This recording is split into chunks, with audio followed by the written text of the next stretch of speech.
Welcome to In Search of Excellence, which is about our quest for greatness and our desire to be the very best we can be, to learn, educate, and motivate ourselves to live up to our highest potential.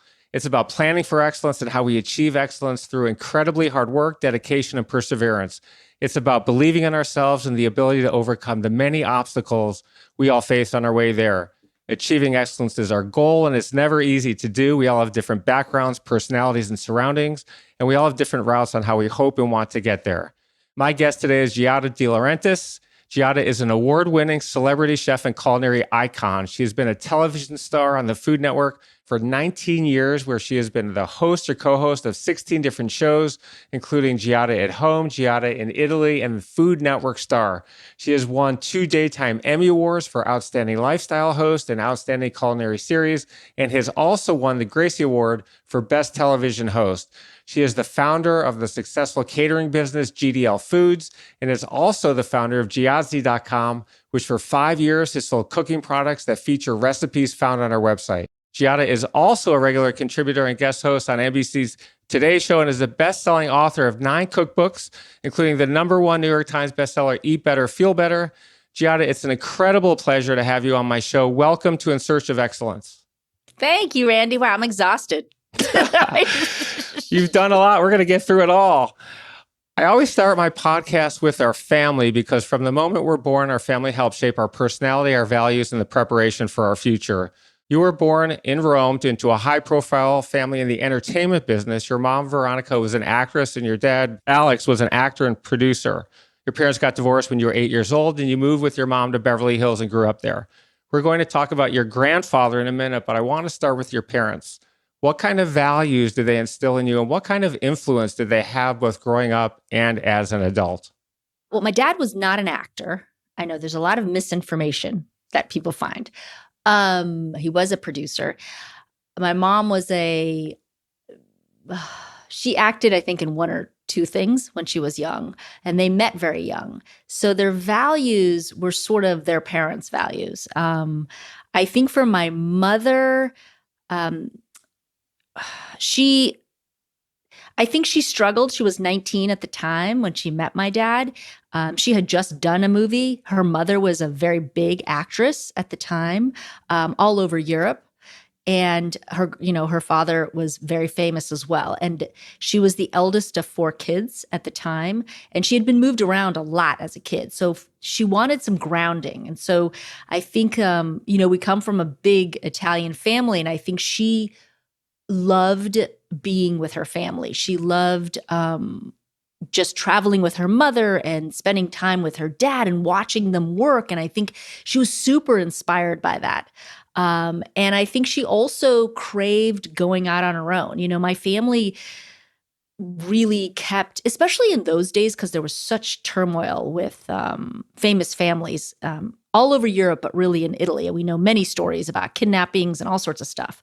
And so my family was a very tight-knit, and my grandparents were very strict in the sense that my mom, even as an older teenager, wasn't really allowed to do much without them. And she wasn't much of a rebel. She kind of followed the rules. And I think family was probably the biggest and most important thing in her life. And my dad's life was a little different. He went to boarding school most of his life. He didn't know his parents that well, but he did come from, a pretty well-to-do family. And my parents getting together was not something that my grandparents were fans of. So I think for my mom, it was the rebel in her at that point that came out, even though she loved her family so much. So we stayed close to the family, to my mom's family, forever, really, and even moved to the States with them. So I would say family is #1 on that list of values. Let's talk about your early childhood and the difficult start you had after moving here when you were 8 years old. You didn't speak a word of English, and the kids at school bullied you. They tormented you, made fun of you, and called you names. And to make matters worse, your teachers really didn't stop what they were doing. Bullying wasn't a topic that people talked about back then. And even though it is now, it remains a serious problem. Here are some depressing stats about bullying. 1 out of every 5 students in the United States is a victim of bullying, over 3.2 million students. Of these, approximately 160,000 teenagers skip school every day because of bullying. Similar to your experience, only 1 in 4 teachers sees nothing wrong with it. And when they do see it, they will intervene only 4% of the time. Students who experience bullying are at increased risk for depression, anxiety, sleep difficulties, lower academic achievement, dropping out of school, violence, and suicide. We're going to talk about your grandfather in your introduction to cooking in a minute. But before we do, can you tell us about Jabba the Hutt and Star Wars and the effect that being bullied when you were 8 years old had on your path to excellence and on your future? Oh boy. Yeah, it was rough coming here. I will admit it was rough. I think partly we just lived in a different day. I mean, I moved here in the late 70s. It was a different time in this country than it is today, thank goodness. I also think that, my family, they really truly believed that the family stuck together and they didn't do the greatest job at assimilating. They really wanted us to speak Italian at all times. They wanted us to eat Italian food at all times.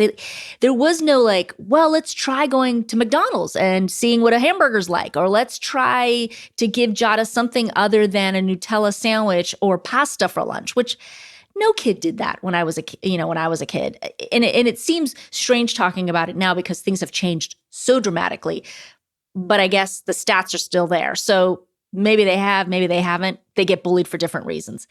My mother also insisted on cutting my hair short. So I always had really short hair. I know you smile, but as a girl, it was really hard. It was really hard. My mom truly believed an old wives' tale, which was if I cut her hair short, she'll grow up and have these beautiful locks. Well, we all know that's not true. So she was slightly naive, I think, at that point too.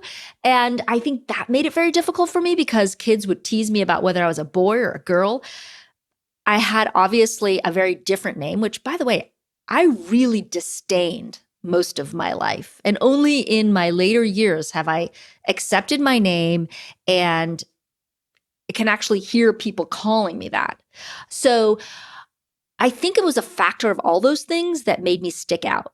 And I ate lunch alone. I got teased for my food. And yes, teachers didn't really say anything, but I think I don't blame them. I think they just didn't know any better. And maybe they didn't even know how to talk to me or communicate with me. And I think that's really what it was all about. But I will say this, it definitely gave me the drive to succeed and to show them all that I wasn't all those things. And they called me Jabba the Hutt because Jabba the Hutt was a very popular character in Star Wars in those days and just happened to work very closely to my name. And so they just figured, well, I can't say her name, so I'm just going to describe her as this unattractive, very large animal thing in Star Wars, which was very popular at the time. And I think that for me, it just I didn't know where I belonged, and it was very difficult for me to figure out who I was and what my identity was. So I think that's why I threw myself into food and cooking. Two things there. Your name means Jade, which is my fourth daughter's middle name, Carter Jade.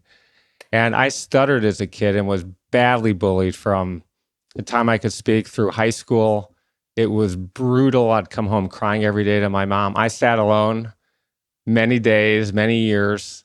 Kids made fun of me. Teachers did do something to stop it, but it wasn't a lot. But similar to you, it gave me a tremendous amount of drive to succeed, and working hard to overcome my stutter was one of the best things that has happened to me. So I sympathize with what you went through. It does make you stronger, and it does create drive.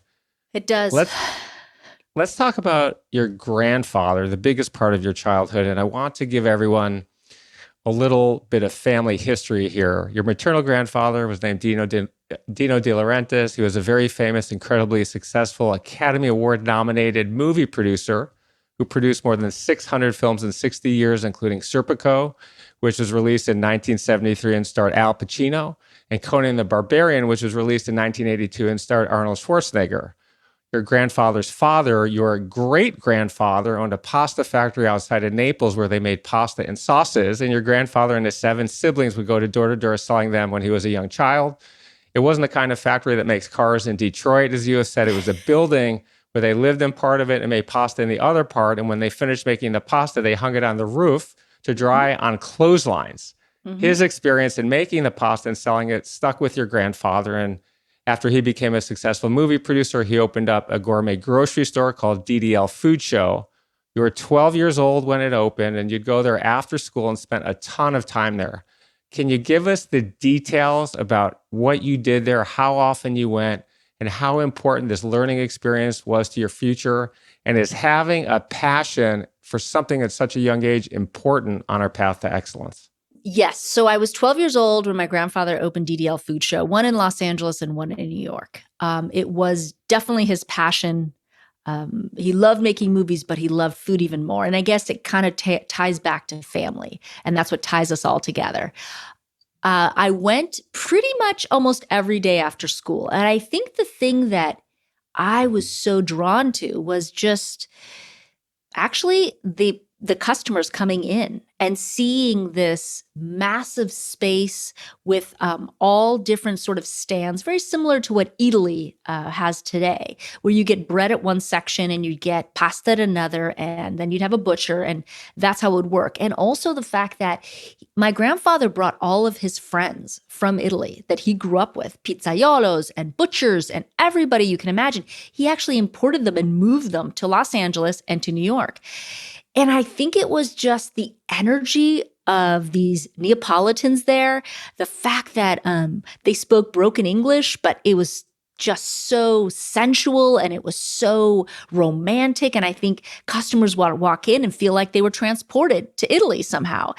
And there was such a light in people's eyes, and their mouths would just drop with amazement. And I think, and the food and the aromas that were coming out of that place. And I think it was a combination of all those things that I realized, whatever I do, I want to be around this. A combination of everything, not just the food, but even the people and the excitement that they had, and the shock and awe and wonder that was coming out of them. And I think that I was attracted to all of that somehow. And so I would just do whatever it took, would take out the trash, hand people things, ring them up, whatever I could do, because I was a kid, I would do so I could hang out there. And it was pretty impressive. And I watched my grandfather when he would be there, when he was there, just kind of talking to everybody and shaking hands and being very personable. I was not very personable at that age. I was very, very shy, but I loved watching it. I think it's one of those moments in your life where I realized somehow this is the world I want to be in, and I'm going to make that happen. But I don't know that I knew anything more than that. Let's move on to education, which I think is one of the most important ingredients to our future success. You went to high school at Marymount High in Los Angeles, and then you went to UCLA where you got a BA in social anthropology. You were the first person in your family to go to college, which was a little rough for you because back then when you came from an Italian family, the tradition was that they liked the men to be the ones to go to college. Your grandfather used to say to you, why don't you just get married and have kids? Those were the cultural norms at the time, and they've changed a lot, obviously, in the last 30 years. And even though you came from a wealthy family, you paid for college yourself. When you graduated, no one made a big deal out of your accomplishment, despite how monumental it was. We're going to talk about what you did after you graduated at UCLA in a minute. But before we do, can you tell us how important education is, as well as what we study in college, to our future success? And is what we learn outside the classroom as important or more important than what we learn inside the classroom? Yeah, it's a good question. I come from a family who didn't really value education. My grandfather only finished, I think, 8th grade. He really didn't even go to high school. He joined the Army for World War II, so he never really went. And he became a giant international success. My grandmother didn't really, I think she went to high school. Yeah, she did, but no college. And she became a giant international success. And so I think for them, they didn't really see the value in it. I think it was just the cultural norm of where my grandfather came from and the world he came from. Europe just didn't push kids to go to college. They, all over Europe, it wasn't just Italy. And I think I think they just didn't see it that way. But I felt like, I was the eldest of the four kids, of my siblings, and I felt that without an education, I wasn't sure there was much more for me to do. And honestly, Randall, I admired my Aunt Raffi so much. And she did go to a little bit of architecture school and she worked hard. She didn't have any kids. But I realized, okay, I want to be something. I want to do something. And I don't want to rely on my family for money. I want to make something of myself and I want to be dependent on myself. And I think that drove me to fight to go to college.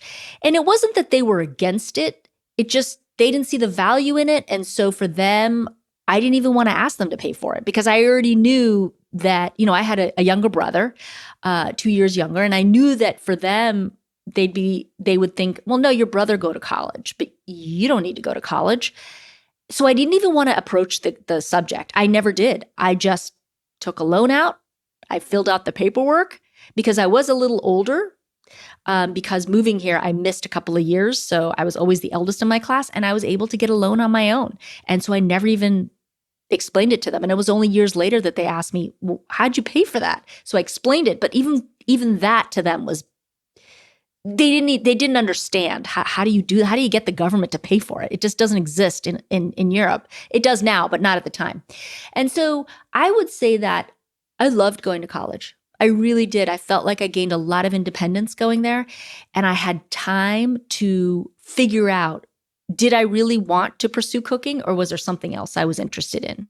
I also got to meet a lot of people, and I think I had so many opportunities that I think just helped me sort of grow as a person. And for me, especially being so close to my family, I felt like I needed somehow to be able to detach from them. And college gave me the opportunity to really do that. I do think that the experiences outside of college are just as important as what you experience when you're studying. It really helps a lot of people focus on maybe what they'd like to do, meet people that really influence the rest of their lives, and just learn so much about yourself. I mean, you really grow and learn about yourself for the first time in your life. And that is an experience I think everybody should have. It should be their right to have it. I agree. I learned as much outside, probably more outside the classroom. I was an entrepreneur. I sold t-shirts. I did well academically. I grew up not wealthy, was raised by a single mom, and really wanted to make money. So for me, education was the path out, and it gives you a stepping stone for whatever else you do. Speaking of what you did next, when you graduated, your family tried very hard to get you to work in the entertainment business. Your grandfather and Aunt Raffi were producing a movie at the time, and they had you work on the set in various roles, from costume design to set design. And then you were given a small role in one of your aunt's films, but you didn't like that either. In fact, you hated being in front of the camera and you hated everything about being on a movie set other than the catering truck, which you thought was interesting and wondered how they did so much from such a little truck. Despite their efforts, you were determined to set your own path. You decided to go to the prestigious and world famous 125-year-old Cordon Bleu cooking school in Paris. We had aspirations of becoming a pastry chef. You are also the only woman in your class, and similar to college, you put yourself through and paid for cooking school. Can you tell us about throwing pots and rolling pins and the burns all over your arms, and how important it is not to quit when the going gets rough? And can you tell us how important it is to pursue your own path in life, despite family or other outside pressures who want you to do something else? Yes, my family thought I was nuts when I said I was going to move to Paris and go to cooking school. Again, cultural norms. My grandfather felt that I was too little and I was a female and that it just wasn't the place for me. And why would I ever want to be in a kitchen? He was like, that's not a place for a woman and it's not a place for you. And you can't lift heavy pots. That was in his mind all the time. You cannot lift heavy pots. What in the heck are you doing there? Then when he wrapped his mind around the fact that I wanted to cook, he then switched and said, well, then forget Paris. That's old news. And you go to China and you learn to make Chinese food. China is the future. And I was like, and I kept saying to him, I don't want to go to China and I don't want to learn to cook Chinese food. And do I even look like someone who could possibly have anything to do with Chinese food? No one would even believe it. So I think that they were just confused by the whole thing. I think they also, I was the first grandchild. So I think for them, it's like the first child who kind of grows up in America and starts to open their mind to what the possibilities are here and what people value here. And they just had a really hard time accepting that I wouldn't follow the traditional norms. At the same time, interestingly, I wasn't a boy, so it was okay if I was going to go off the rails. They were like, oh, let's just see what she does. It doesn't matter. Whatever she does, and it won't really matter. So expectations were low being a female. So that helped me out, and I was able to do a lot of these things. But yes, I had to do a lot of them on my own terms and figure it out on my own. I will say Paris was rough. I thought it would be easier because I spoke French. Because I spoke Italian, and French and Italian are so close. It was not easy. I was lonely. I was so sad and depressed. I realized the weather in France is just horrible during the winter. And I didn't realize how much I loved the sunny California sunshine, that I somehow was getting a lot of energy from that. And I was all alone and I didn't know anybody and I didn't speak French and the school was all in French. So it was very rough for, I'd say 9 months of it. I wanted to come home every single day. And thank God I didn't, because I think it made me so much more resilient. And I don't think I could have done all that I've done so far in my life had I not had that experience and gone through that darkness to get to the other side of it. But it was rough. It was really, really rough until, 9 months in, I started getting friends and I realized how to get through the classes, and I learned to speak French, and I got over the loneliness because I got a group of friends. But that was a giant leap,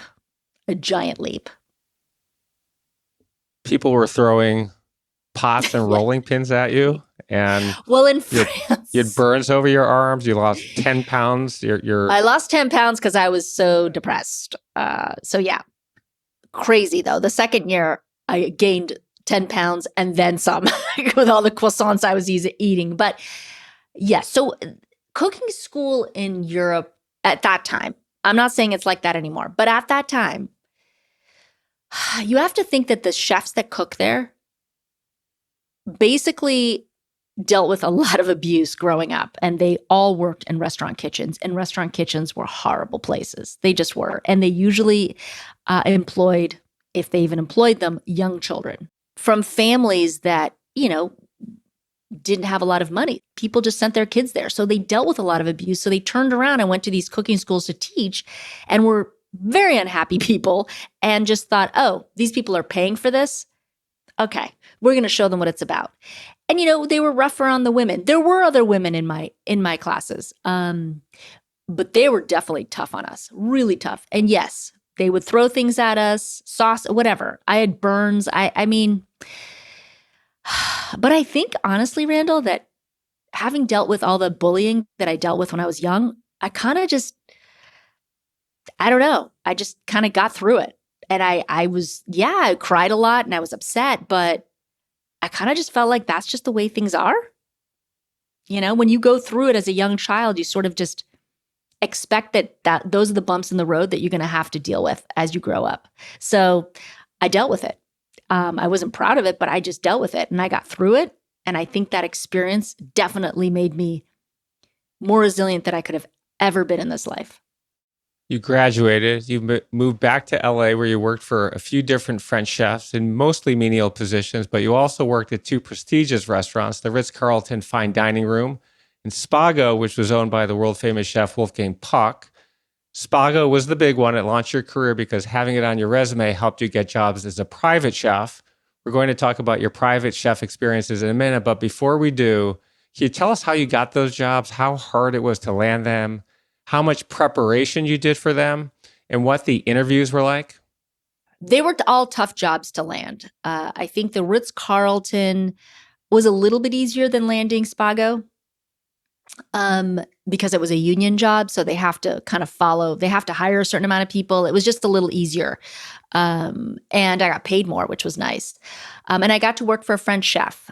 So I could continue to speak French, which was really important to me, to continue sort of that whole rhythm of cooking and that whole cultural sort of feel. I would still cooked French food. It felt like it was just an extension of what I was doing in France, which I really wanted to do, because in my mind, I was going to be an executive chef at a French restaurant too at that time. So I really liked that. And I loved the camaraderie. I loved working in the different departments. You know, when you work in a hotel like that, there's so many different departments you can move around in, which in a restaurant, you're a little more limited to certain areas. And there were a lot of different people there. And I had a lot of fun bouncing ideas off of people, cooking with people. It was just fun. It was fun. Getting a job at Spago was very difficult. It was very competitive. Everybody wanted to work there. And so that made it really hard. So I became friendly with the pastry chef. I really wanted to do pastries. Originally, I went to Paris because I wanted to be a pastry chef. I love desserts. I loved sugar. But I realized, you should do savory and you should do pastries. And so at the Ritz-Carlton, I worked on in the fine dining room on the savory line. I didn't do any desserts. There was never a position there for desserts or for pastries. So I became friends with Sherry Yard, who was Wolfgang's right hand when it came to pastries. And over time, I fostered that relationship. And little by little by little, she called me one day and she's like, we have a position. It's very entry level. You will make, I think I made $4.80 an hour, which is nothing, especially when you're trying to make your own living. And but she said, but you could work your way up. So I left the Ritz and I just ran over there, because to me, that was a career changer. I felt like if I had that on my resume, I could really, really start to build a business for myself. And so I worked there for a long while, like a couple years actually, but it seemed like it was like probably 10. It was a rough schedule. You work 16, 17-hour days. You basically get home at like 1 a.m. after closing, because pastries, you're always the last one out, right? Because desserts close out the dinner. And I'd go back to work at around 11. So I had a really strange schedule that was rough for me. And you work all the weekends, you work all the holidays. It's a difficult job. So, but I learned so much, and I worked my way up in the pastry department. And I just loved the energy. Wolfgang brought a wonderful energy to the room anytime he entered it. And I watched him. I watched him taste food on the line. I watched him mingle with the guests. I learned a lot about how to become a persona in a way. And I think I learned a lot of that there from my grandfather, but also from watching Wolfgang in the dining room. And that was rough, but it did help me to start my own catering business after that, where I, felt like it was a good time to transition. So you worked as a private chef for a few people, including Ron Howard. Your family knew him. He produced a lot of movies. Many people know Apollo 13 and A Beautiful Mind, which in 2002 earned him Oscars for Best Director and Best Picture. He had moved to LA with his 4 kids and his wife. He needed a chef for a year. You loved that job.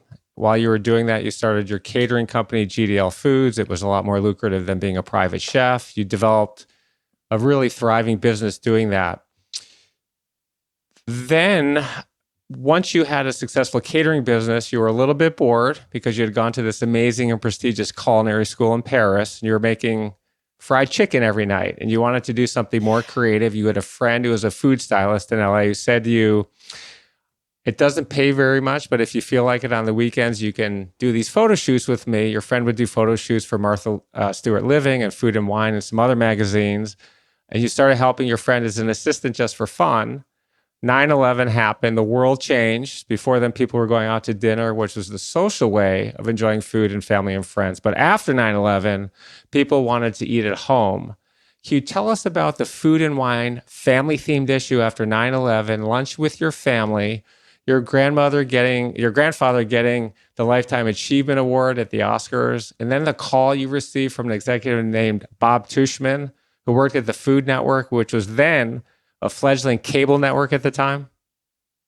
Yeah, that was a giant turning point. So yes, I mean, I loved working for Ron, and I loved working for many of the clients that I had. And I think for me, it's just that, like you said, I had gone to a prestigious school and I had honed my craft, and I felt like I could create such beautiful food and with intricate sort of style. And I just felt like all I was doing was making just pot pies, fried chicken, and or healthy food that didn't have a lot of fat and blah, blah, blah, which makes sense for people who are eating every day. I mean, I was cooking for the entire Howard family, and they all ate a little bit differently. A lot of them were, constantly watching what they ate, which makes sense, but kind of becomes boring for someone like myself. I'm more artistic than that. And I felt like I was losing all of my techniques and all my ability to create art, in other words. And so when this friend of mine called me, who was a pretty big food stylist at the time, I just thought, well, I could learn something and I could be more creative and I could be more artistic. So yeah, I started for very little money doing it on the weekends. I had a lot of fun. I felt like I was being creative again, and I felt like, oh, my soul was getting fed. And so I did that for a hot second. And then I got to meet a lot of creative directors of these magazines. And so when 9/11 hit, these magazines, one of the creative directors who I was friendly with reached out to me, and she said, we were thinking of doing a whole spread in the upcoming magazine about family and food. We really feel like this is changing the dynamics of how people entertain and spend time with their family. So I thought, okay, I can do that. That's exciting. Maybe this will launch my career into food styling, which I really liked. I really, really liked it. So I created a menu that was very simple, and they tried to put because I was the only chef they asked that had more of a Hollywood background. They asked me about my grandfather, and so I told them, yeah, he's getting a Lifetime Achievement Award. So we thought, oh, wouldn't it be nice to do a whole luncheon, a DeLaurentiis luncheon, so family style, and that's pretty much how it happened. And I created these recipes. And I got my favorite photographer who I'd worked with for a while and my friend to come help me style a little bit. And we all put it together. And my family, it was really awesome. And that magazine, after being on, I think it stands for a day, I immediately got a phone call from Bob Tushman. And I honestly didn't even believe, I didn't even know what Food Network was at the time. The only cooking shows I'd watched were on PBS. Those are the only cooking shows I knew. So I didn't even understand what this phone call was about. I was like, is this a scam? Is someone trying to scam me? So it took Bob Tushman a few phone calls to sort of get my attention and for me to do a little due diligence and figure out he was legit. And his whole idea was that they were looking for people who could inspire home cooks. And Italian was a very big market for them. And although they had at the time Mario Batali, Mario was very chefy and he spoke that language. And they wanted someone that was a little more family oriented and they could do more simple recipes. And he liked the recipes and he liked the family angles. So he asked me to put myself on tape and do a little demo, which took me about 6 months to do because I was busy with my catering business. And honestly, I did the acting thing for my family years prior and I did it then. And I was like, I'm not going to like it now. So why would I want to do that? And there wasn't really, I mean, I made way more money catering and private chefing than I did doing television. So I was like, this is a waste of my time. Anyhow, my brother, who has since passed, convinced me because he was doing movies with my aunt and he convinced me, hey, how about I just follow you around with a camera? And we'll go to the grocery store. We'll do all the mundane things and see if we can get you comfortable enough to put something together. And he did. bless his heart, he did. And it made me comfortable being with him. And so I put this demo reel together. We put music on it, and I went to the farmer's market, and, I tried to make it very cinematic. That was my whole thought. I was like, if I'm going to do this, it's going to be cinematic, which nobody else does. And we did it. And I landed Everyday Italian.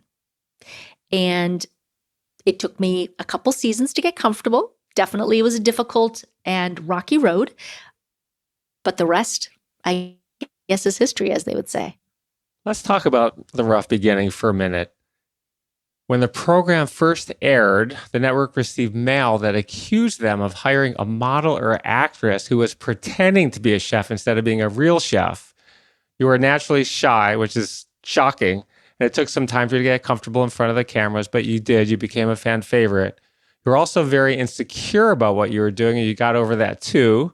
It was 19 years ago, and since then you've been the host or co-host of 16 different shows and are also a co-host of the nation's #1 morning show.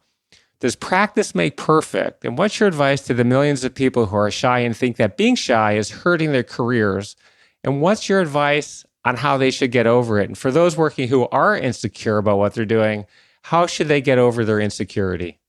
Practice for sure made me 10 times bigger and better than I ever could have been. I think you got to stick to it. I would also say that doing the Today Show live was a game changer.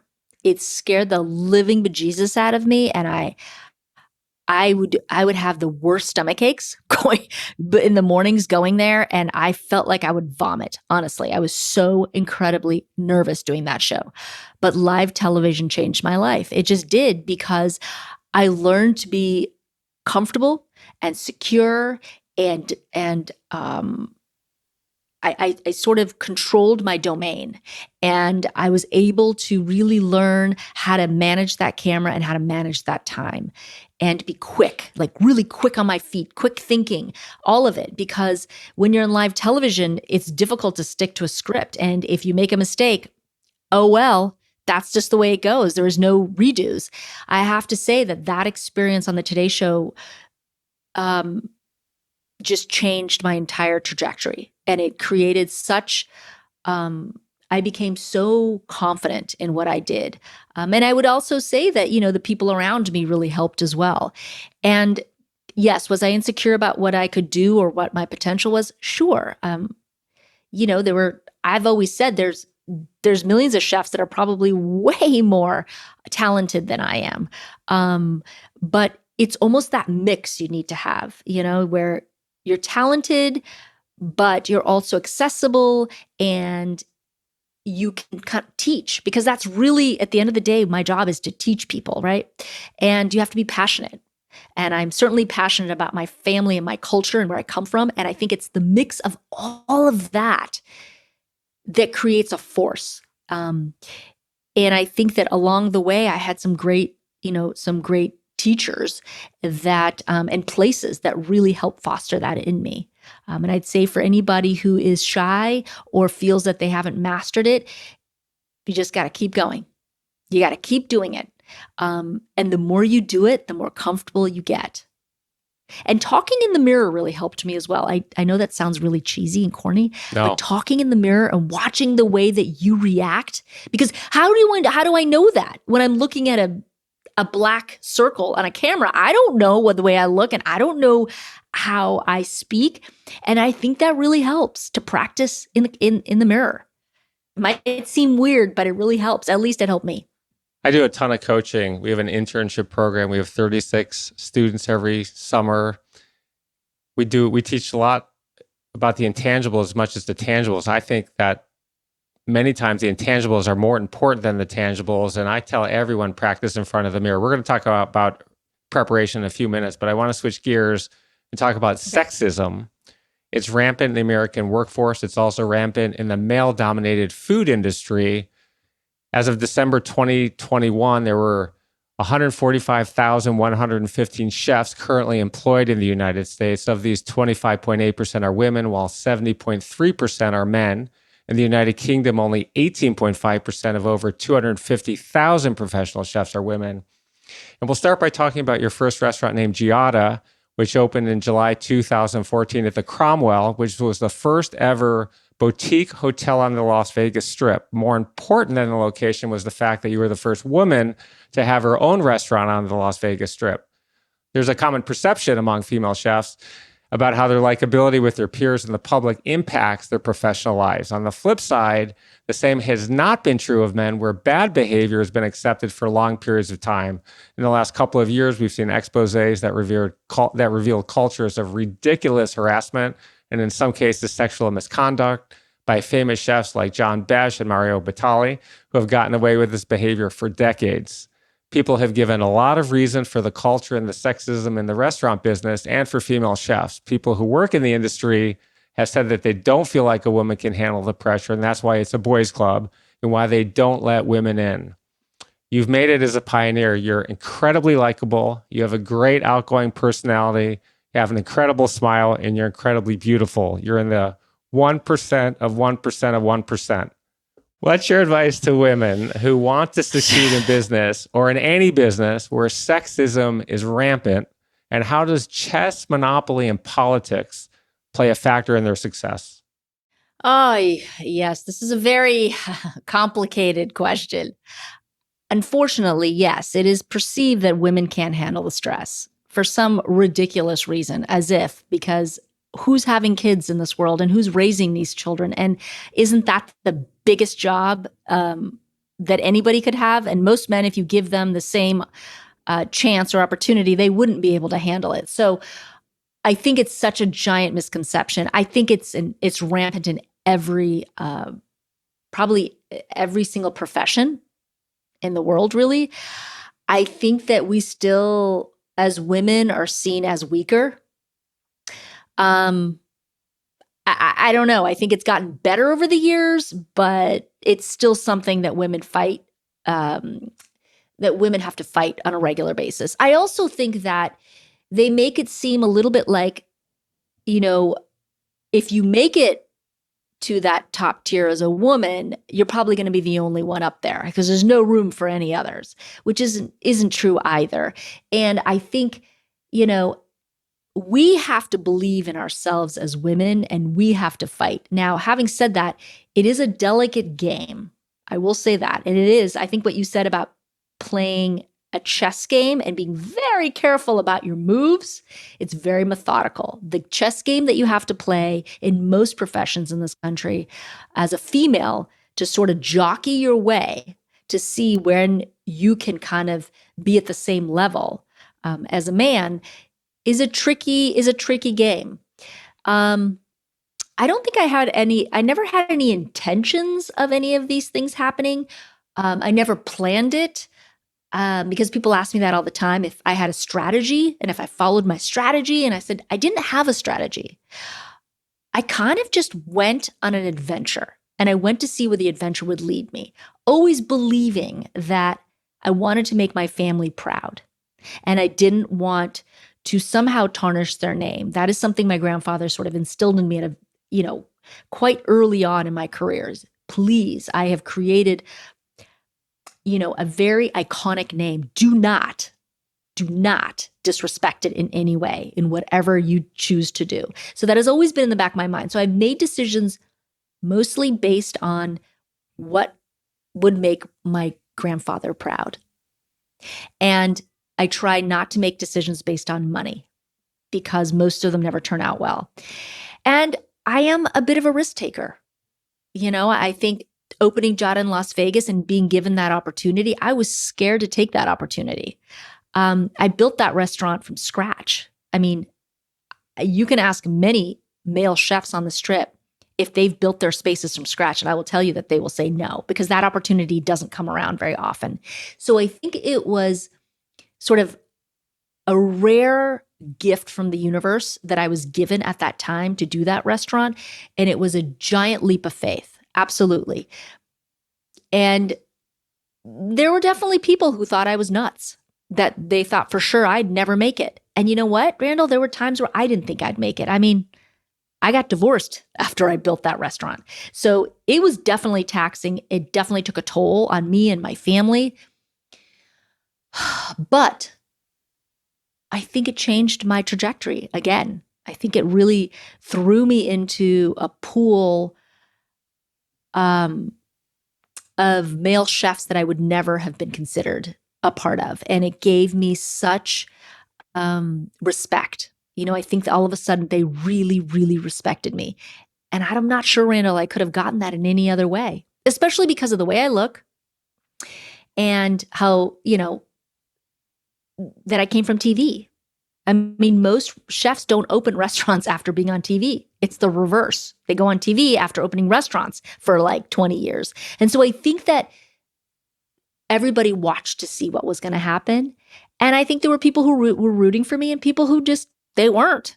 And my goal was to prove them wrong.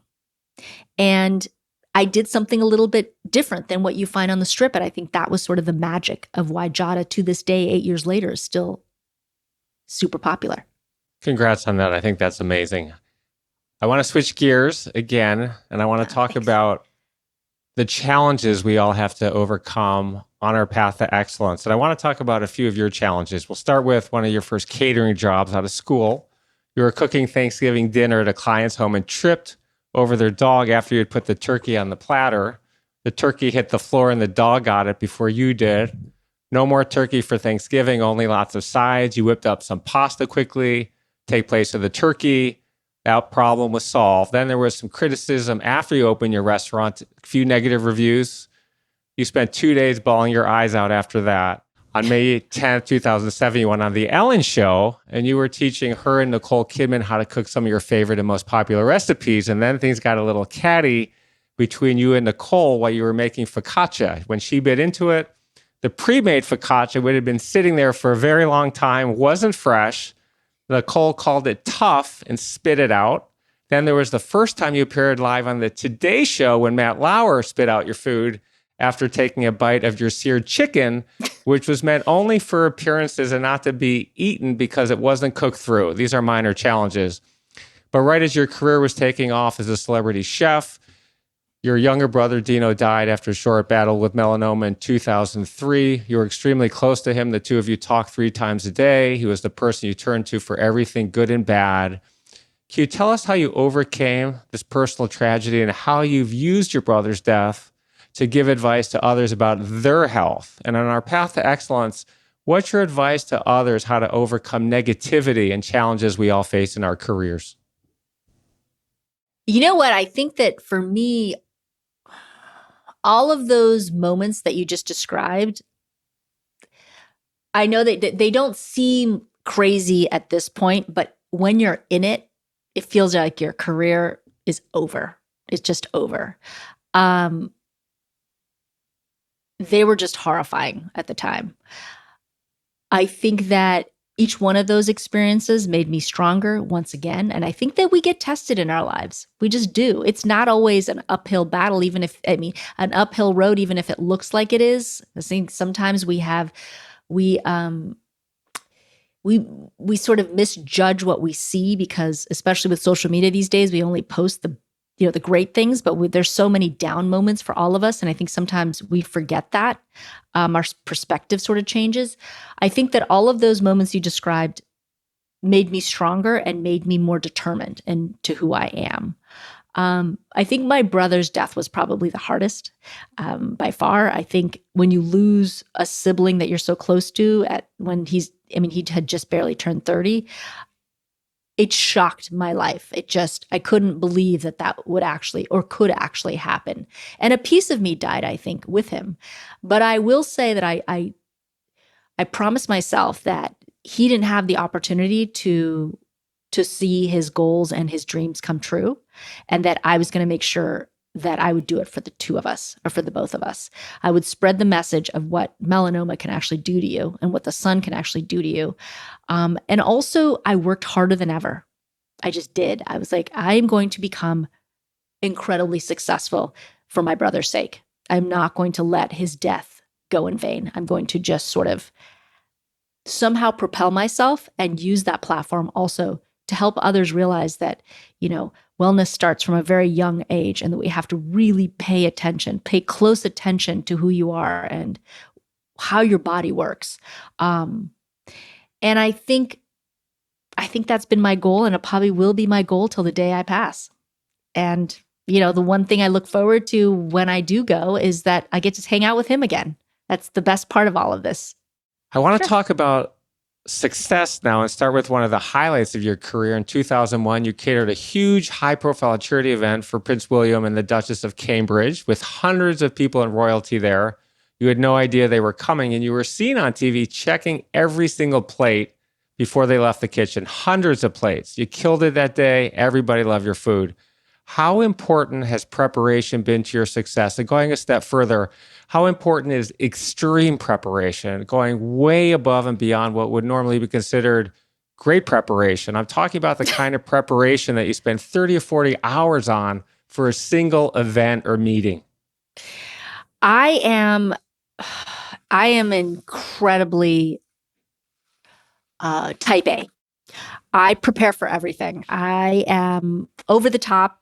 If you ask people who work with me or people who work in my restaurants, I taste everything. I look at every plate. I'm a detail-oriented person in every single thing I do. So, and I expect perfection from myself. And there's times I expect perfection from others, which I know is not politically correct or is not the way we should be. But I do expect perfection because I expect it from myself. So yes, that is part of who I am. And I do it endlessly. I mean, there's times at my restaurant where I go in and if the seats are dirty or the tables are dirty or the floor is dirty, I'll start cleaning it myself. I'm not going to wait for somebody else to do it. I'll just do it. And I think that is important. When other people are watching you, that they can see that you're in it with them. We're all in it together. And together we can make this an unbelievable experience. And so, and I watched that with Wolfgang. I watched it with my grandfather. I think it's ingrained deep in me. Other than preparation, in your view, what are the 3 to 5 most important ingredients to our success? Practice, determination, drive, and self-confidence. You really have to believe in your mission and in yourself, whatever it takes. It doesn't matter even if you're bullshitting your way through it, but that's what it takes. People can feel your energy and they believe in you if you believe in you. I love it. Let's talk about the importance of eating healthy. Most Americans don't have a healthy diet, and we'll start with some statistics here. 32.5% of American adults are overweight, and another 36.5% of adults are obese, meaning they're grossly overweight. Being overweight and obese are associated with at least 13 different types of cancer. In the United States, the cost to treat obesity ranges from $147 billion to nearly $210 billion per year.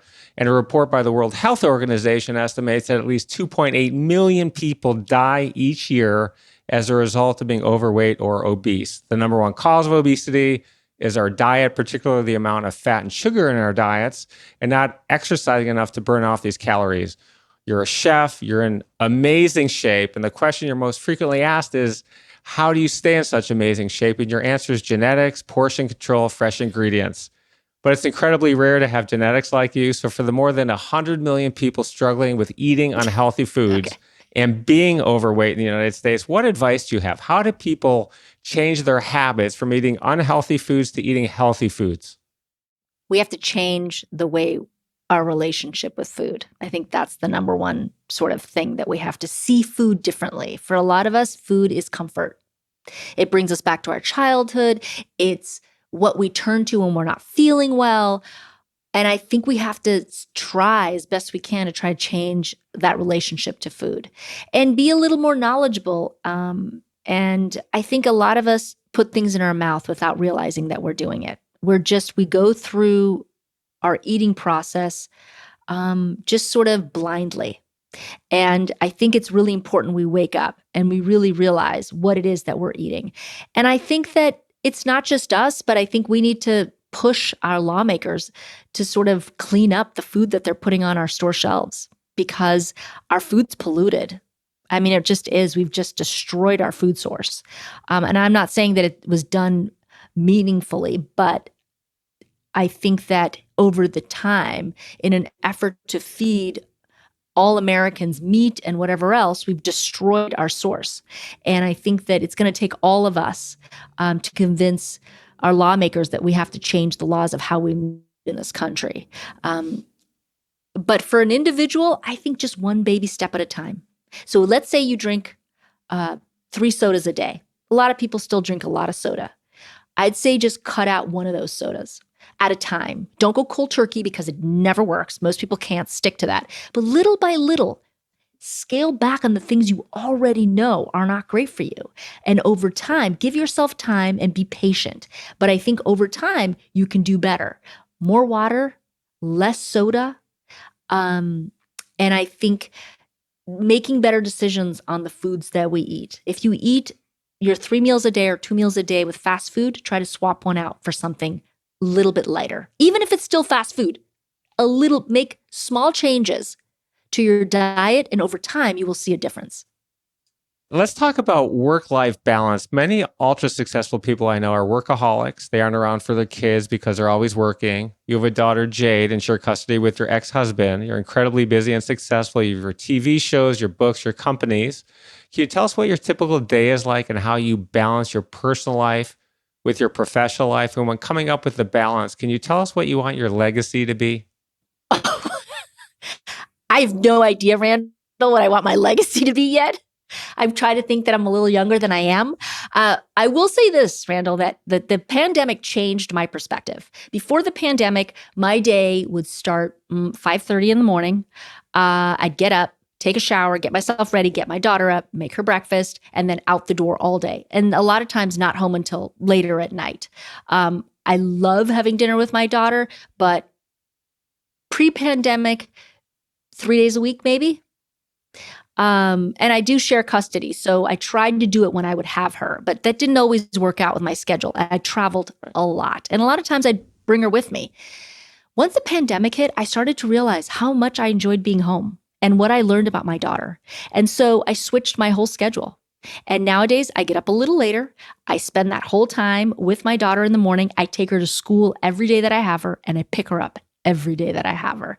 I've started to realize that these moments are fleeting.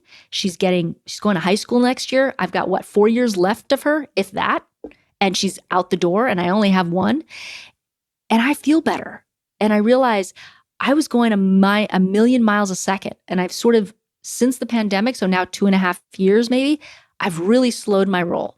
I don't say yes to everything anymore. I try to take more time for myself and spend way more time just chilling with my daughter. Those have become the most important things to me. And I've sort of filtered out a lot of the other noise. Let's talk about philanthropy. Can you tell us about your work with Oxfare America, the kitchen community, and Stand Up to Cancer, and how important is giving back in our search for excellence? I think what happens is we get to a certain age and we start to realize that, well, this happened to me actually when I first had my daughter. I started to realize life isn't just about us anymore. Life is about so many more, so another complete new generation. And my brother died of cancer, so that's why I do a lot of work for Stand Up to Cancer. And I love anything to do with kids, so I also work for Alex's Lemonade Stand, Kids with Cancer, to raise money for them. I have a charity in Venice that I work for that helps homeless kids, because there's a ton of homeless kids in our own neighborhoods. I've always believed in, yes, helping people around the world, but really looking in your backyard and seeing what needs to be done there. I do inner city gardens for the Compton School District. I do a lot of things that involves children, food, shelter, and in my community. I just, I think when you have been given this special gift, that you can have a platform and you become successful, it is our duty to help the generation, but underneath us, and help kind of pull them up and help them see a bright future. It's what feeds at least my soul. And I know it feeds a lot of people like yourself as well. It really feeds your soul to give back. And I just love, it makes me feel good in a way that other things don't. I think giving back is the most important thing we can all do. And I've been very fortunate, very lucky in my career. I spent 10 to 15% of my day mentoring people, coaching people. But when you can really make a difference in people's lives, people are less fortunate. I'm very passionate about foster care. My grandmother was raised in foster care. I have a scholarship at Michigan where I went to school. It's a full ride for people. It's amazing. You can change the trajectory of one person and their lineage forever, your family lineage. It's the best thing I've ever done. And I encourage everyone. It doesn't matter if you're wealthy, by the way. You can still talk give about back. A legacy, Randall. That's the legacy right there. No, but it is. If most people want to be remembered, not everybody, but a lot of people would like to be remembered for who they've helped in their lives and what life they've changed. And you know what, Randall? At the end of the day, when you have kids, as you have 5 of them, I only have 1. Yeah. I want my daughter to see me do things more than just working, but actually giving back. I think, that's something that is really important to me. I started an event with my friend John Terzian years ago called the Imagine Ball. It benefits a homeless charity in Los Angeles that keeps family together rather than breaking them up, which is the normal case. And I brought my kids every year because I want them to see what I'm doing. Before this, I started a function called the Justice Ball. It's in year 26 right now. It's raised $8 million for a nonprofit law firm in Los Angeles. But taking my kids to these things when they're young. Our last event for the Imagine Ball was at Bootsy Bellows. Dave Chappelle was the MC. Oh, yeah. My son was the only one there, by the way. He's 14 years old. And it was the Dave Chappelle, Charlie Kaplan show where Dave is very inappropriate.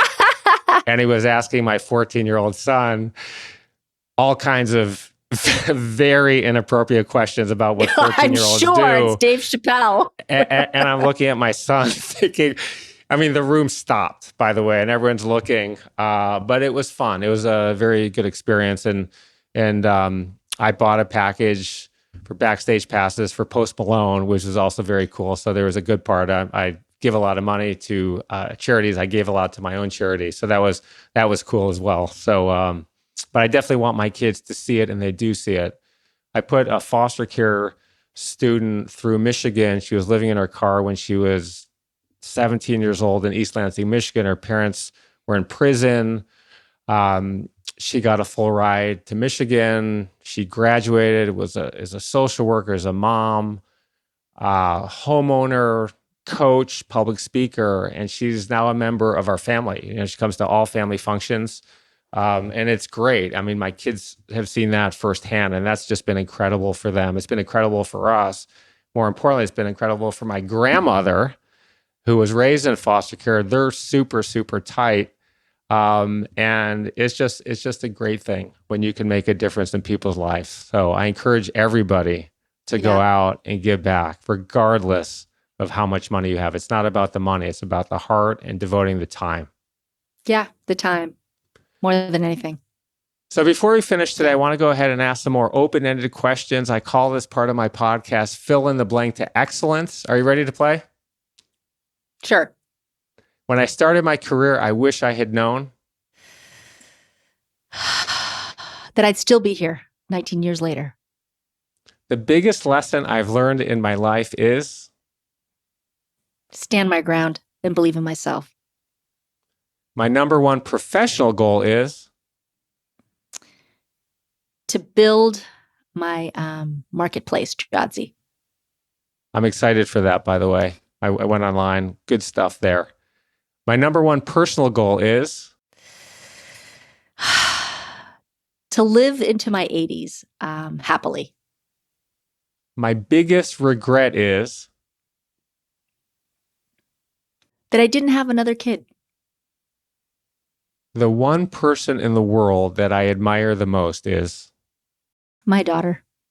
My favorite restaurant in the world is Oh, my favorite restaurant in the world is La Campanella in Capri. We were just there, by the way. Were you really? Phenomenal. Phenomenal. So we were there 6 months ago for a wedding. It's insane. Wow. Amazing. Insane. Oh, lucky you. It was amazing. The one restaurant I haven't been to but want to try is?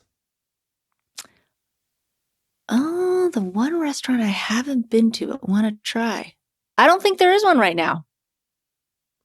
Other than you, my favorite chef is? Other than me?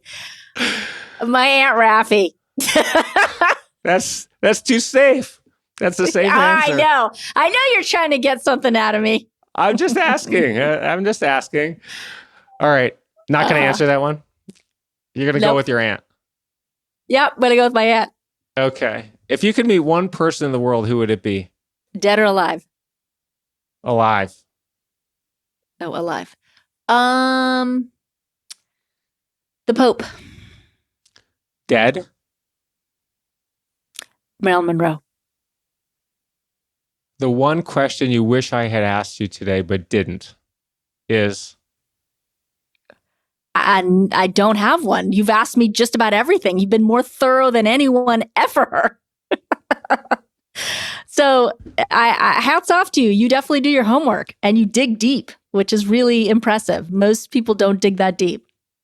Thank you. I'm grateful. Thank you. Do you have any last advice for those listening and watching today? And is there anything you're working on that you would like to promote to our listeners and viewers today? All I want to promote is Giada, which is a wonderful Italian marketplace with content and recipes and all very special curated Italian products directly from Italy. And as for anything else, I think that people shouldn't, especially young people, don't worry if you don't know what you want to do. It will come to you. Life is an adventure, and it's not about getting to the top of the mountain. It's all the steps you take to get there. That's what makes life interesting. So enjoy the moments you have here, because for a lot of us, it's fleeting. You've been such an incredible role model to millions of people. You brought incredible happiness to tens of millions of people who watch your shows and love you. I'm very grateful for your time today. Thank you very much for sharing your incredible and inspirational story with us. Thank you, Randall. Thank you for having me. I appreciate it. And thank you for all your patience getting everything set up. This was really fun.